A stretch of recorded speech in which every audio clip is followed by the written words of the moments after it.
pound cake got its name because it was originally made with a pound of butter, a pound of sugar, a pound of flour, and a pound of eggs. And if you follow that basic recipe, you're gonna wind up with a lot of cake.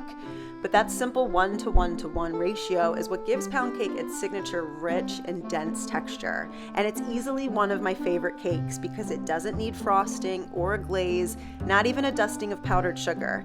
Pound cake is simple and perfect on its own. So naturally, I had to go and mess with perfection by adding fruit. But listen, hear me out. Lemon and blueberry is an iconic flavor combination, and it just works so well with the simple cake.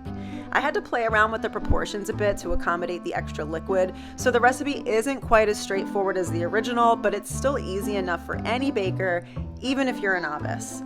Blueberry season is on its way out here, but luckily I stashed a bunch in the freezer so I can make this bad boy anytime I want. Look at this. You just slice it into pieces and you can eat it out of the palm of your hand or with a little dollop of whipped cream and you're good to go.